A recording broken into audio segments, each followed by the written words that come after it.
Frindle, Chapters 7 to 9. Chapter 7, Word Wars. School is the perfect place to launch a new word, and since this was a major historical event, Nick wanted it to begin in exactly the right class, 7th period Language Arts. Nick raised his hand first thing after the bell rang and said, "Mrs. Granger, I forgot my Frindle." Sitting 3 rows away, John blurted out, "I have an extra one you can borrow, Nick." Then John made a big show of looking for something in his backpack. "I think I have an extra Frindle. My mom told me to get 3 or 4. I'm sure I had an extra Frindle in here yesterday, but I must have taken it. Wait. Oh, yeah, here it is." And then John made a big show of throwing it over to Nick, and Nick missed it on purpose. Then he made a big show of finding it. Mrs. Granger and every kid in the class got the message loud and clear. The black plastic thing that Nick borrowed from John had a funny name. A different name. A new name. Frindle. There was a lot of giggling, but Mrs. Granger turned up the power in her eyes and swept the room in silence. And the rest of the class went by according to plan. Her plan. As everyone was leaving after class, Mrs. Granger said, "Nicholas, I'd like to have a word with you." And she emphasized the word. Nick's mouth felt dry, and he gulped, but his mind stayed clear. He walked up to her desk. "Yes, Mrs. Granger?" "It's a funny idea, Nicholas, but I will not have my class disrupted again. Is that clear?" Her eyes were lit up, but it was mostly light, not much heat. "Idea? What idea?" asked Nick, and he tried to make his eyes as blank as possible. "You know what I mean, Nicholas. I am talking about the performance that you and John gave at the start of class. I'm talking about this." And she held up her pen, an old maroon fountain pen with a blue cap.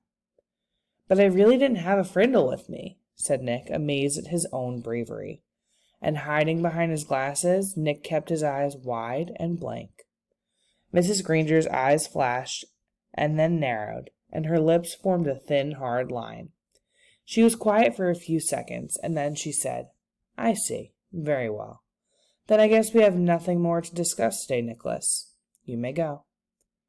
"Thanks, Mrs. Granger," said Nick, and he grabbed his backpack and headed for the door. And when he was just stepping into the hallway, he said, "And I promise I won't forget my Frindle again.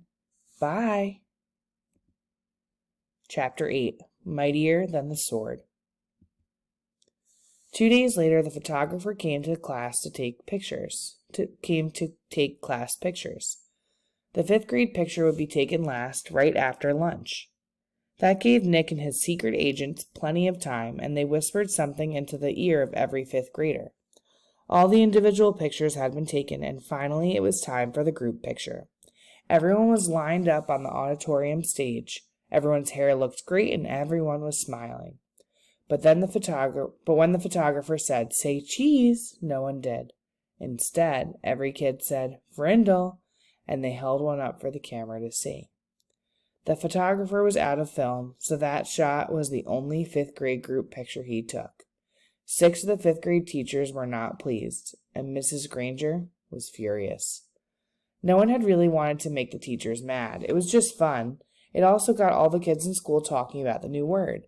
And when people pick up a new word, they say it all the time. The kids at Lincoln Elementary School like Nick's new word a lot.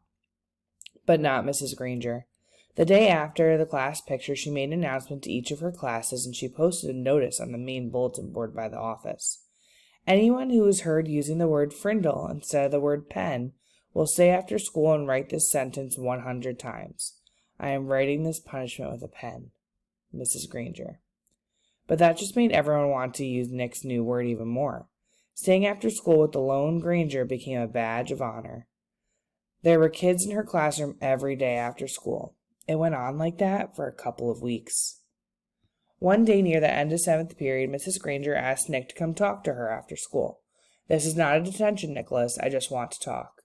Nick was excited. It was kind of like a conference during a war. One side waves a white flag, and the generals come out and talk. General Nicholas Allen. Nick liked the sound of it. He stuck his head in Mrs. Granger's doorway after school. "You wanted to talk with me?" "Yes, Nicholas. Please come in and sit down."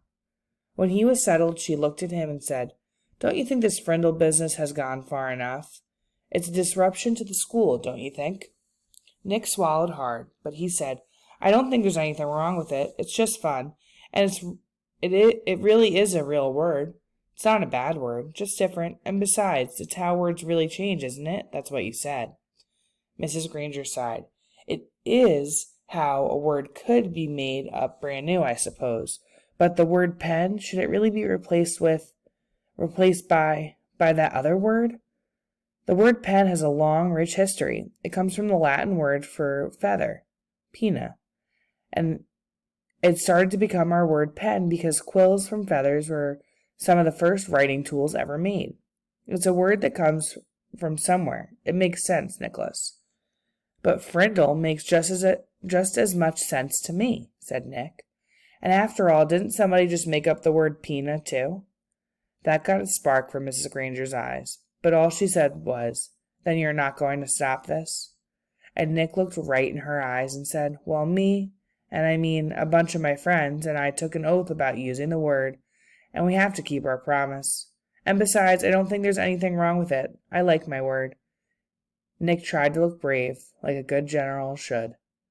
"Very well, then. I thought it would end up this way." Mrs. Granger pulled out a fat white envelope from her desk drawer and held it up.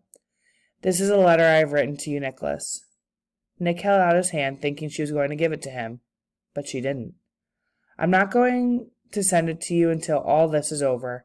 I want you to sign your name and put today's date across the back of the envelope. When you read it, whenever that may be, you will know it is the same letter and that I have not made any changes to it." "This is weird," Nick said to himself, but to Mrs. Granger he said, "Sure." And he signed his name in his best cursive and put the date under it. Then Mrs. Granger stood up abruptly and said, "Then that is all for today, Nicholas, and may the best word win." There was a frown on her face, but her eyes were different, almost happy. And Nick was halfway down the hall before it hit him. She likes this war and she wants to win real bad. Walking to school the next day, Pete had a great idea. "How about we see if we can get every kid in the whole 5th grade to go up and ask Mrs. Granger, 'Can I borrow Frindle?'" "You mean, Mrs. Granger, may I borrow Frindle?" said Dave. "Got to use good grammar. Don't want to upset dangerous Grangerous." "Sounds good to me," said Nick. "She can't keep everyone after school, can she?" Almost 80 kids stayed after school with Mrs. Granger that day. They filled her room and spilled out into the hallway. The principal had to stay late to help, and they had to arrange 2 special late buses to get all the kids home.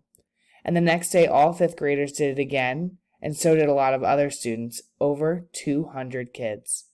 Parents called to complain, the school bus drivers threatened to go on strike, and then the school board and the superintendent got involved.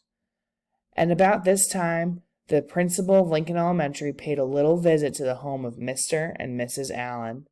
She wanted to talk to them about their son, the one in 5th grade, the one named Nick.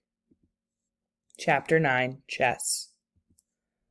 Mrs. Margaret Chatham had been principal of Lincoln Elementary for 18 years. She knew Mr. and Mrs. Allen because they had all served together on the building committee when the old Lincoln school was torn down and the new one was built 6 years ago. When she telephoned on the afternoon of October 1st to set up a meeting, Mrs. Chatham had asked Nick to be there too. It was 6:30 when she knocked, and Nick opened the door. "Good evening, Nick," she said. No smile. "Hi, Mrs. Chatham," said Nick, backing away as she filled the doorway. She was a large person, as tall as Nick's dad, with wide shoulders. Nick guessed she could play linebacker on a football team, because that's what his dad had played in college. "Hello, Mr. and Mrs. Allen," she said, stepping into the living room. She was wearing a long black raincoat with a red silk scarf tied loosely around her neck. She kept her coat on, but took off the scarf and tucked it into her left pocket.